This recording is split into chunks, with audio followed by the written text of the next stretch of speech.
बिस्मिल्लाहिर्रहमानिर्रहीम। नाज़रीन अस्सलाम वालेकुम, मैं हूँ इमरान वसीम।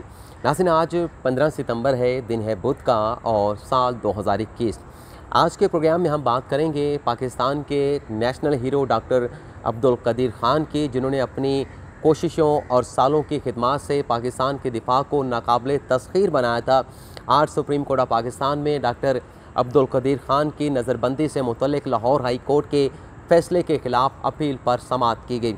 आज की नाज़रीन अदालती कार्रवाई की ख़ास बात यह रही कि डॉक्टर साहब की नाराज़गी और उनकी दो शिकायत जो कि जेन्युइन शिकायत हैं, आज अदालत के सामने पेश की गई। आप नाज़रीन जब डॉक्टर साहब की नाराज़गी और शिकायत सुनेंगे तो आप ये अंदाज़ा लगा पाएंगे कि बहैसियत कौम हम अपने नेशनल हीरो के साथ किस तरह का सलूक कर रहे हैं। अगर एक कौमी हीरो के साथ इस तरह का सलूक होगा तो वो नेशनल हीरो क्यों अपनी आवाम से मायूस ना होगा। लेकिन इस खबर पर गुफ्तगू का सिलसिला आगे बढ़ाने से पहले मैं दो अहम खबरें आप नाज़रीन के साथ शेयर करना चाहूँगा। पहली खबर नाज़रीन, आज सुप्रीम कोर्ट ने चीफ इलेक्शन कमिश्नर की तैनाती के ख़िलाफ़ जो दरख्वास्त दायर की गई थी, उस दरख्वास्त को तो मुस्तरद कर दिया गया। लेकिन एक और बड़ी खबर सिकंदर सुल्तान राजा की तैनाती से मुतल्लिक़ जो है आप नाज़रीन के साथ हम शेयर करने लगे हैं। वो खबर नाज़रीन ये है कि सुप्रीम जुडिशल कौंसिल जहां हुकूमत ने जस्टिस काजी फ़ाइज़ा के ख़िलाफ़ मिसकंडक्ट का रेफरेंस दायर किया था, उसी फोरम पर सुप्रीम जुडिशल कौंसिल में सिकंदर राजा को चीफ इलेक्शन कमीशन को उनके ओहदे से हटाने का रेफरेंस जो है वो दायर कर दिया गया है। नदीम नामी ये इलेक्शन कमीशन के ऑफिसर हैं जिनकी जानिब से सुप्रीम जुडिशल कौंसिल में सिकंदर सुल्तान राजा के ख़िलाफ़ ये रेफरेंस दायर किया गया है। इस रेफरेंस में सिकंदर सुल्तान राजा पर अख्तियारात के नाजायज़ इस्तेमाल और नामुनासिब रवैये का जो है वो इल्ज़ाम लगाया गया है। रेफरेंस में मज़ीद यह कहा गया है कि जो चीफ इलेक्शन कमिश्नर है वो अपने रवैये से मिसकंडक्ट के मुर्तकब हो रहे हैं और वो मुलाजमीन पर दबाव डालते हैं, मुलाजमीन को गालियाँ देते हैं और मुलाजमीन को हरासा किया जाता है। इन इल्ज़ामात की बुनियाद के ऊपर नदीम नामी जो इलेक्शन कमीशन के ऑफिसर हैं, उन्होंने सुप्रीम जुडिशल कौंसिल से इस्तदा की है कि सिकंदर सुल्तान राजा को चीफ इलेक्शन कमिश्नर के ओहदे से फौरी तौर पर हटा दिया जाए। दूसरी जो अहम खबर, 16,000 मुलाजमी जिन्हें जस्टिस मुशीर आलम ने अपने आखिरी रोज़ एक ऐसा फ़ैसला सुना के उनकी नौकरियों से बरतरफ कर दिया था, उस फैसले के ज़रिए 16,000 मुलाजमीन अपनी नौकरियों से, अपने रोज़गार से महरूम हो गए थे। आज वफाकी हुकूमत ने उन 16,000 मुलाजमीन के मुस्तकबिल को सिक्योर करने के लिए सुप्रीम कोर्ट ऑफ पाकिस्तान में एक दरख्वास्त दायर की है।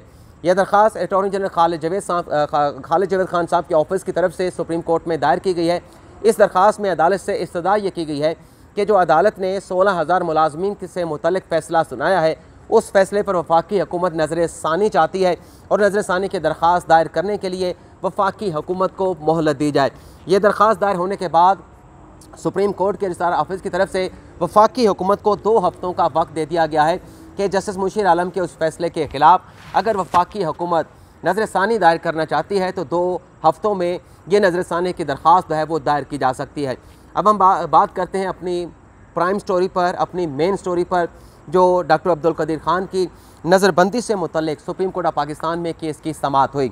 इसमें शिकवे क्या हैं डॉक्टर साहब के, उनके नाराज़गी क्या है, वो भी इस अदालती कार्रवाई से आप नाज़रीन जान पाएंगे।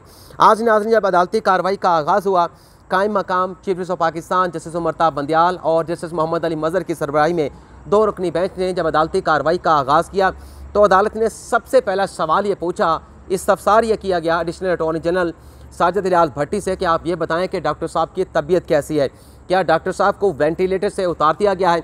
अदालत के इस्तफसार पर सरकारी वकील साजिद इलियास भट्टी ने अदालत को ये बताया कि डॉक्टर साहब की तबीयत अब बेहतर है और उन्हें वेंटिलेटर से उतारा जा रहा है।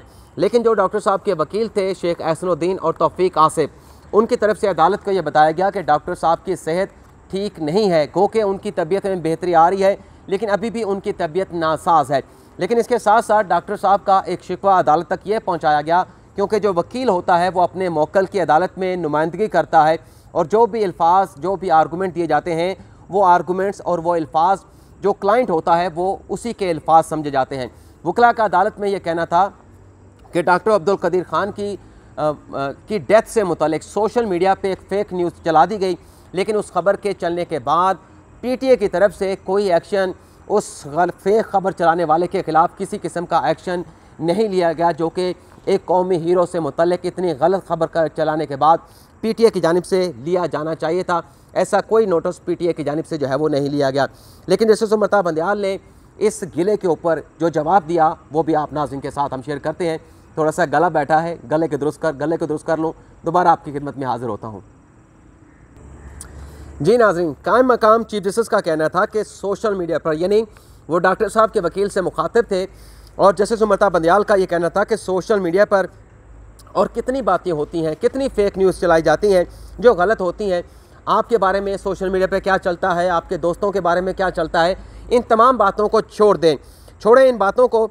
लेकिन वकील तौफीक आसफ ने कहा कि डॉक्टर साहब की तबीयत नासाज रही, डॉक्टर साहब हॉस्पिटल में हॉस्पिटलाइज हैं, लेकिन सूरत हाल ये है कि किसी हुकूमती ऑफिशियल की तरफ से, किसी हुकूमती वज़ीर की तरफ से डॉक्टर साहब की सेहत का नहीं पूछा गया, और एक तरह का ताना दिया गया कमरे अदालत में ठहर के वफाकी हुकूमत को कि हुकूमत को जो एक फ़नकार हैं, जो एक आर्टिस्ट हैं उमर शरीफ, उनकी फ़िक्र तो है, उसके लिए अमेरिका का वीज़ा भी लगाया जा रहा है, लेकिन डॉक्टर अब्दुल कदीर खान जो पाकिस्तान के नेशनल हीरो हैं, उनकी सेहत के हवाले से किसी वज़ीर ने पूछना गवारा नहीं समझा कि वो जाए डॉक्टर साहब को कोई गुलदस्ता दे, डॉक्टर साहब की सेहत के हवाले से उनसे पूछे। लेकिन ऐसा कुछ नहीं दिया गया, हत्ता कि कोई गुलदस्ता भी किसी हुकूमती ऑफिशियल की तरफ से डॉक्टर साहब को नहीं भिजवाया गया। लेकिन कायम मकाम चीफ जस्टिस का कहना था डॉक्टर साहब के वकील से कि आप ऐसा ना करें। पूरी कौम ने डॉक्टर साहब की सेहत के हवाले से दुआएं की हैं, और बड़ी अच्छी बात है, खुशखबरी है कि डॉक्टर साहब जो है उन्हें वेंटिलेटर से उतारा जा रहा है। और फिर पूछा गया कि हमें यह बताया जाए कि डॉक्टर साहब किस हॉस्पिटल में हैं, क्या उनकी वहाँ पर मुकम्मल केयर की जा रही है। तो सरकारी वकील की तरफ से अदालत को यह बताया गया कि डॉक्टर साहब जो है वो मिलिट्री हॉस्पिटल में एडमिट हैं, उनका वहाँ पर मुकम्मल जो है वो ख्याल रखा जा रहा है, उनकी एक्सटेंसिव वहाँ पर केयर की जा रही है। इसके बाद शेख हसनुद्दीन जो कि वकील हैं डॉक्टर साहब के, उन्होंने कहा कि डॉक्टर साहब को ज़्यादा केयर की ज़रूरत है। इस बात की भी इंतहाई ज़रूरत है कि डॉक्टर साहब को उनकी फैमिली के साथ मुलाकात करने की इजाज़त दी जाए। लेकिन अदालत ने कहा कि डॉक्टर साहब से कोई मुलाकात किस तरह से कर सकता है, डॉक्टर साहब तो ICU में है। लेकिन वकला का कहना था, वकला ने अदालत को यह बताया कि डॉक्टर साहब ICU में नहीं, डॉक्टर साहब को ICU से अब बाहर ले आया गया है, डॉक्टर साहब ICU में नहीं है। जिस पर जस्टिस बंदियाल साहब ने कहा कि जो मेडिकल अथॉरिटी हैं अगर वो मुनासिब समझेंगी तो फैमिली से उनकी मुलाकात की इजाज़त उन्हें मिल जाएगी। फिर तौफीक आसफ ने कहा कि एक कौमी हीरो अदालत से क्या मांग रहा है, एक कौमी हीरो जिसने अपनी सालों की खिदमत से पाकिस्तान के दिफा को नाकाबिले तस्खीर बनाया, आज पाकिस्तान के दुश्मन जो है पाकिस्तान की तरफ मैली आँख से भी नहीं देख सकते, वो कौमी हीरो अदालत से अपने बुनियादी हकूक़ मांग रहा है। वो हक मांग रहा है जो आइन उसे देता है, वो बुनियादी हकूक़ जिसे किसी भी रूल्स के ज़रिए, किसी भी कानून के ज़रिए जो है वो ख़त्म नहीं किया जा सकता। वो बुनियादी हकूक़ डॉक्टर साहब को मिलने चाहिए। लेकिन जस्टिस उमर बंदियाल ने, बल्कि वकील साहब ने अदालत में यह भी बताया कि डॉक्टर साहब की उम्र जो है वो 89 साल हो चुकी है, 90 साल से 1 साल उनकी उम्र कम है। अगर उन्हें इस साल में भी आज़ादी नहीं मिलेगी, उन्हें बुनियादी हकूक़ नहीं मिलेंगे, तो डॉक्टर साहब के साथ हम सलूक क्या कर रहे हैं। जिस पर जस्टिस उमर बंदियाल ने कहा कि आप जो ज़मीनी हक़ाइक़ हैं, जो हकीकत है, वकील साहब से कहा, उसे आप तस्लीम नहीं कर रहे। डॉक्टर साहब हमारे कौमी हीरो भी हैं, डॉक्टर साहब अलील हैं। इस वक्त हमें जो फ़िक्र लाख होनी चाहिए वो डॉक्टर साहब की सेहत के हवाले से होनी चाहिए। हमें डॉक्टर साहब की सेहत के हवाले से दुआ गो होना चाहिए। फिर जस्टिस उमर बंदियाल ने कहा कि डॉक्टर साहब जिन्हें आप आम शहरी कह रहे हैं, डॉक्टर साहब एक आम शहरी नहीं है। डॉक्टर साहब एक उन्होंने लफ्ज़ इस्तेमाल किया, मैं आपको बता देता हूँ कि एक स्पेशल ह्यूमन बीइंग है। डॉक्टर साहब ने पाकिस्तान की सालों खिदमत की, अपनी कोशिशों से पाकिस्तान के वो नेशनल हीरो बने हैं, पाकिस्तान के वो एटमी साइंसदान हैं, पाकिस्तान को उन्होंने एटमी कुव्वत बनाया है। तो ये नहीं कहा जा सकता कि डॉक्टर साहब एक आम शहरी हैं। और ये भी जस्टिस उमर बंदियाल ने कहा कि गुज़िश्ता समात पर हमने जो हुक्मनामा डिक्टेट किया था उसमें हमने ये लिखा था कि अटॉर्नी जनरल ऑफिस अदालत की इस नुक्ते के ऊपर, इस कानूनी सवाल के ऊपर मुआवनत करे, असिस्टेंस फराहम करे कि पूरी दुनिया में जो डॉक्टर साहब की तरह दीगर ममालिक के हीरो हैं, जो तरक्की याफ्ता ममालिक के, जो तरक्की पजीर ममालिक के, उनके हीरो हैं, जिन्होंने अपनी मुल्क की खिदमत की हैं, जिन्होंने अपने मुल्क को सर्विसेज फराहम की हैं, उनकी सिक्योरिटी के हवाले से उन ममालिक में क्या रिस्ट्रिक्शन लगाई गई हैं और पाकिस्तान में क्या सूरत हाल बन सकती है, इस कानूनी सवाल के ऊपर हमने अटॉर्नी जनरल से असिस्टेंस मांगी है, अटॉर्नी जनरल ऑफिस से। जब ये मामलत हमारे पास आएगी तो डॉक्टर साहब का जो मुद्दा है, जो लाहौर हाई कोर्ट के फैसले के खिलाफ अपील दायर की गई है, अटॉर्नी जनरल ऑफिस की मामलत के बाद अदालत इस अपील पर मुनासिब फैसला जो है वो जारी करेगी। इसके बाद अदालत ने इस केस की समाअत को 1 माह के लिए मुलतवी कर दिया। डॉक्टर साहब के वकला ने अदालत से रिक्वेस्ट की कि कोई पर्टिकुलर डेट दे दी जाए, कोई स्पेसिफिक डेट दे दी जाए, लेकिन जस्टिस उमर ता बंदयाल ने कहा कि आप बेफिक्र रहे, ये मुकदमा जल्द अज जल्द 1 माह के अंदर समाअत के लिए दोबारा जो है वो मुकर्रर कर दिया जाएगा। तो ये नाज़रीन आज की तफसीलात हमारी ख़बरों की। उम्मीद करता हूँ कि आप नाज़रीन को प्रोग्राम पसंद आया होगा। आपसे इजाज़त चाहते हैं। अल्लाह हाफ़िज़।